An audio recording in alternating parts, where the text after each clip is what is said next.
அனைவருக்கும் வணக்கம் நண்பர்களே. நம்ம இன்னைக்கு பார்க்கறது விருச்சிக ராசி.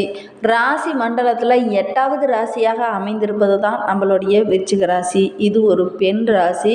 இதன் அதிபதி செவ்வாய் பகவான். இது ஒரு நீர் ராசி அப்படின்னு கூட சொல்லலாம். தேள் தான் இவங்களுடைய ராசியின் உருவம்.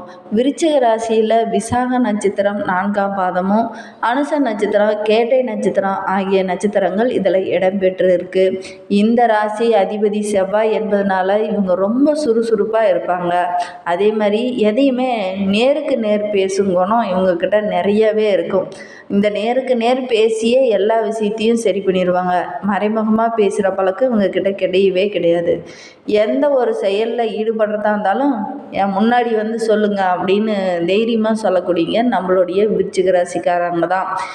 எத்தனை தடைகள் வந்தாலும் சரிங்க, அத்தனை தடையும் தூக்கி எறிஞ்சிட்டு அவங்களுடைய காரியம் என்ன, அவங்களுடைய முடிவு என்ன, அவங்களுடைய எல்லை என்ன, அவங்களுடைய குறிக்கோள் என்ன, அதில் மட்டும் கான்சன்ட்ரேட் பண்ணி அதை நோக்கி பயணம் செய்யக்கூடியங்க தான் நம்மளுடைய விருச்சிக ராசிக்காரங்க.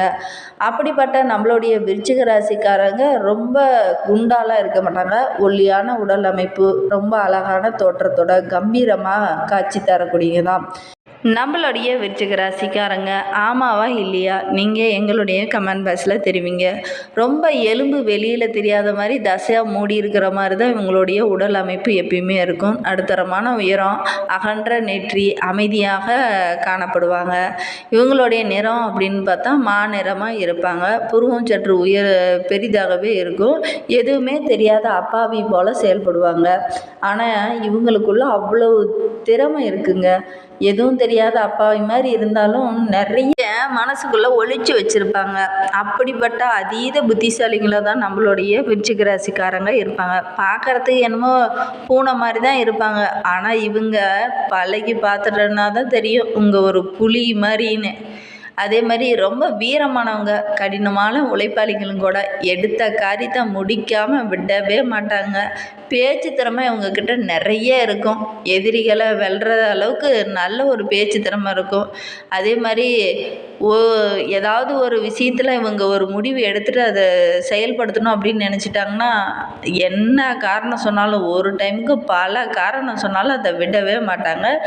எப்படி யார் எந்த பேச்சை சொன்னாலும் அவங்களுடைய முடிவில் தான் ஃபைனலாக இருப்பாங்க.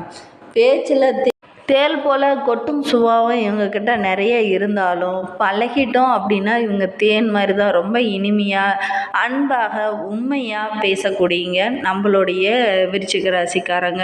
அதுவும் இல்லாமல் இந்த மனசுக்குள்ளே ஒன்று வச்சுக்கிட்டு வெளியில் ஒன்று பேசுகிற ஆளே நம்ம விருச்சிக ராசிக்காரங்க கிடையாது. நேருக்கு நேர் எதாக இருந்தாலும் நேருக்கு நேர் பேசிடுங்க, சமாளிச்சிடலாம் அப்படிங்கிற மாதிரி தான் பேசுவாங்க. உண்மையா இல்லையா அப்படிங்கிறத எங்களுடைய கமெண்ட் பாக்ஸில் தெரிவிங்க. வாங்க நம்மளுடைய விருச்சிக ராசிக்காரர்களுக்கு அடுத்த வருகின்ற நாட்கள் எப்படி அமைந்திருக்கு, தொழில் வியாபாரம் எப்படி அமைப்போது, குடும்ப வாழ்க்கை எப்படி அமைப்போது, எந்த ஒரு விஷயத்தில் நீங்கள் கவனமாக இருக்கணும், மேலும் உங்களுடைய வாழ்க்கை சிறப்பாக அமைவதற்கு நீங்கள் எந்த கடவுளை வழிபடணும் அப்படிங்கிறது எல்லாமே இந்த வீடியோவில் விளக்கமாக சொல்லியிருக்கோம். நம்மளுடைய விருச்சிக ராசிக்காரர்களுக்கு அடுத்த வருகின்ற நாட்கள் எப்படி அமைந்திருக்கு அப்படிங்கிறத பார்க்கலாம். அதுக்கு முன்னாடி ஸ்ரீ வாராகி அம்மன் ஜோதிட நிலையம் மூலிமா உங்களுக்கு இருக்கும் அனைத்து பிரச்சனைகளுக்கும் நல்ல ஒரு தீர்வு தந்துட்டுருக்கிறார் ஜோதிடர் பவன் நம்பூதிரி. மேலே டிஸ்கிரிப்ஷனில் அவருடைய வாட்ஸ்அப் நம்பர் கொடுக்கப்பட்டிருக்கு. அந்த நம்பருக்கு கால் பண்ணி முன்பதிவு செய்துக்கோங்க. நிச்சயமாக உங்களுடைய வாழ்க்கையில் உள்ள ஒவ்வொரு பிரச்சனைக்கும் நல்ல ஒரு தீர்வு வழங்குவார். வாங்க நம்மளுடைய விருச்சிக ராசிக்காரர்களுக்கு அடுத்து வருகின்ற நாட்கள் கிரகநிலை எவ்வாறு அமைந்திருக்கு அப்படிங்கிறத பார்க்கலாம். திருக்கணித பஞ்சாங்கப்படி நவகிரகங்களின் சஞ்சாரத்தை வைத்து பார்த்தால் சூரியன் மிதுன ராசியில் இருக்கிறார், செவ்வாய் மேச ராசியில் இருக்கிறார், புதன் மிதுன ராசியில் அமர்ந்திருக்கிறார், ரிஷபத்தில் குரு சஞ்சரிக்கின்றன, மிதுன ராசியில் அமர்ந்திருக்கிறார், கும்பத்தில் சனி பகவான் இருக்கிறார், மீனத்தில் ராகு பகவான் இருக்கிறார், கன்னியில் கேது பகவான் இருக்கிறார். கிரக நிலைகள் அடுத்து வருகின்ற நாட்கள் இவ்வாறு அமைந்திருக்கு. இதனால் நம்மளுடைய விருச்சிக ராசிக்காரர்களுக்கு எந்த மாதிரியான நற்பலன்கள்லாம் கிடைக்க இருக்கு அப்படிங்கிறத பார்க்கலாம். போர்க்குணம் கொண்ட பூமிக்காரன செவ்வாயை அதிபதியாக கொண்டவங்க தான் நம்மளுடைய விருச்சிக ராசிக்காரங்க. அப்படிப்பட்ட விருச்சிக ராசிக்காரர்களுக்கு அடுத்த வருகின்ற நாட்கள் எப்படி அமைந்திருக்கு அப்படின்னா, சூரியன் 8ஆம் இடத்துல அமர்ந்திருக்கிறார். அரசு அதிகாரிகள் மூலமாக சின்ன சின்ன இடையூறுகளும் தடைகளும் உங்களுக்கு ஏற்படலாம். கவனமாக இருக்கிறது ரொம்பவும் நல்லது. பொறுமையாக இருந்தீங்க அப்படின்னா இதை எல்லாமே நீங்கள் கடந்துடலாம். இல்லை என்றால் தொழிலில் சின்ன சின்ன இடையூறுகள் ஏற்படும். கவனமாக இருங்க. சந்திரனின் சஞ்சாரம் சில நன்மைகளை உங்களுக்கு கொண்டு வரும். நீண்ட காலமாக வராத இருந்த ஒரு கடன் கூட இப்போ வர்றதுக்கான வாய்ப்பு இருக்குது. செவ்வாய் 6ஆம் இடத்துல இருக்கிறார்.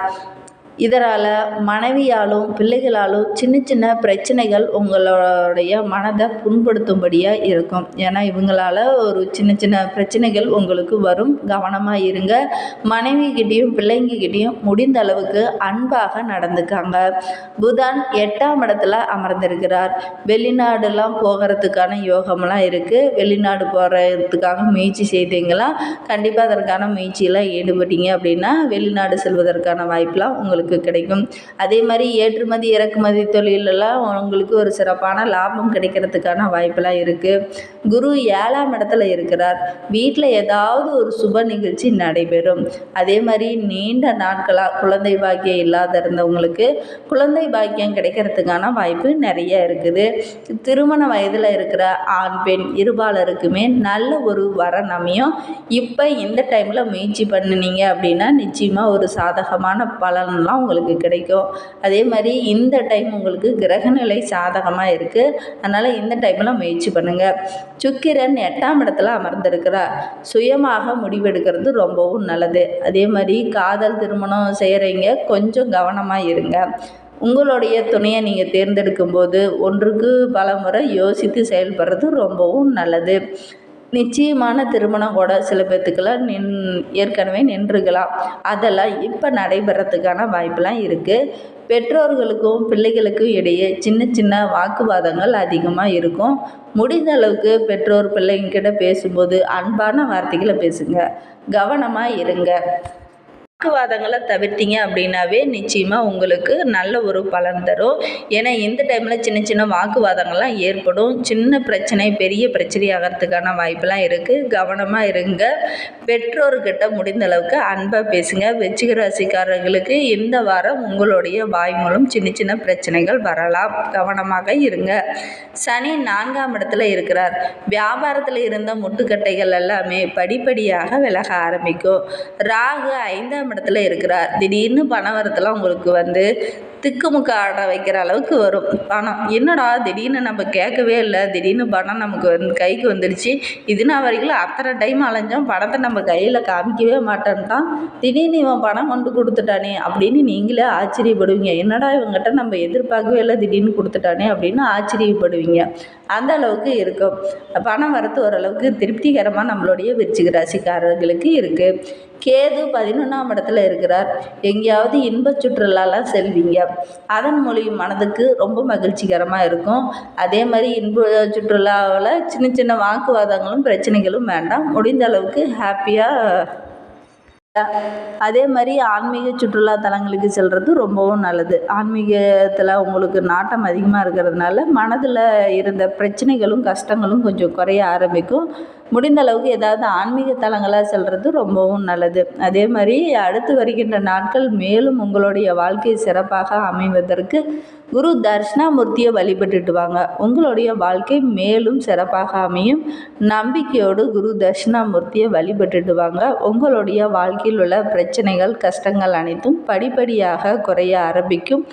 நம்பிக்கையோடு குரு தட்சிணாமூர்த்தியை வியாழக்கிழமை தோறும் மஞ்சள் நிற பூக்களால் அர்ச்சனை செய்து நல்லெண்ணெய் தீபம் ஏற்றி வழிபட்டுடுவாங்க. உங்களுடைய வாழ்க்கையில் உள்ள பிரச்சனைகள் அனைத்தும் படிப்படியாக குறைய ஆரம்பிக்கும். நம்பிக்கையோடு போய் செய்யுங்க. நம்பிக்கையோடு செய்தீங்க அப்படின்னா உங்களுடைய வாழ்க்கையில் உள்ள அனைத்து பிரச்சனைகளும் படிப்படியாக குறைய ஆரம்பிக்கும். நம்பிக்கையோடு செய்தால் தான் அதுக்கு ஒரு நல்ல பலன் கிடைக்கும். நம்பிக்கையோடு செய்துட்டு வாங்க. இந்த மாதிரி பயனுள்ள தகவலை நீங்கள் தொடர்ந்து கேட்கணும் அப்படின்னு நினச்சிங்கன்னா நம்ம சேனலை சப்ஸ்கிரைப் பண்ணிவிட்டு கூடவே இருக்கிற பெல் ஐக்கானையும் கிளிக் பண்ணிக்கோங்க. அப்போ தான் நாங்கள் போடுற ஒவ்வொரு வீடியோவும் உங்களுக்கு நோட்டிஃபிகேஷனாக வரும். நீங்கள் விருச்சிக ராசிக்காரங்களாக இருந்தால் மறக்காமல் நம்மளுடைய சேனலுக்கு ஒரு லைக் கொடுத்துட்டு உங்களுடைய ஃப்ரெண்ட்ஸ் யாராவது விருச்சிக ராசியில் இருந்தாங்கன்னா அவங்களுக்கும் மறக்காமல் இந்த வீடியோவை ஷேர் பண்ணி விடுங்க. அடுத்து வரும் நாட்களில் உங்களுக்கு கிரகநிலை மாற்றம் ஏற்பட போகுது. அதாவது சனி வக்ரக பயிற்சி ஏற்பட போகுது. அதனாலேயே நீங்கள் கொஞ்சம் கவனமாக இருங்க. சனி பகவானுக்கு சனிக்கிழமை தோறும் போய் நல்லெண்ணெய் தீபம் போட்டுட்டு வர்றது இன்னும் சிறப்பான